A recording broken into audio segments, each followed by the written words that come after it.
రైతు బంధు ఖాళీ ఖజానా ఇచ్చిందని చెప్పేసి అబద్ధాలు మాట్లాడుతున్నారు. అంతేకాదు గత 3 నెలలుగా 100 రోజుల్లో 16,500 కోట్ల రూపాయలు అప్పు తెచ్చిండ్రు కదా, 7,500 కోట్ల రూపాయలు మేము పెట్టినాం కదా, 24,000 కోట్ల రూపాయలు ఎక్కడికి పోయినాయి? రైతు బంధు ఇవ్వడానికి మీకు ఎందుకు సాధించలేకపోయినరు? కాబట్టి వెంటనే రైతు బంధుని, రైతు భరోసా 15,000 రూపాయలు ఇస్తామన్నారు, అది పక్కన పెట్టండి. ముందుగా ఈ రైతు బంధుని ఇమ్మీడియట్గా రిలీజ్ చేయాలని చెప్పేసి రైతుల పక్షాన మిమ్మల్ని మేము కోరుతున్నాం. ఇంకో మాట మాట్లాడిండ్రు, గత ప్రభుత్వం ఏమీ చేయలేదు, వ్యవసాయాన్ని పట్టించుకోలేదు, సాగునీళ్ళు ఇవ్వలేదు, మొత్తం కూడా దండగా చేసిందని చెప్పేసి మాట్లాడిండ్రు ఇదే వ్యవసాయ శాఖ మంత్రులు.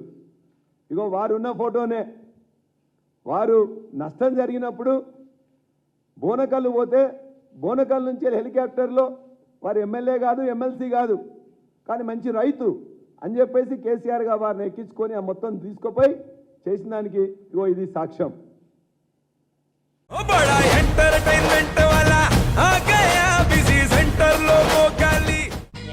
సక్కు సక్కేంద్ర సక్కు సక్కు బాయ్ బాయ్ బాయ్ బాయేంద్ర బాడ్కవ్ బాయ్ బాయ్. గిరాకి వచ్చే టైం ఏంది? కస్టమర్లు వస్తున్నాడు, రేడికల్ పిగురి.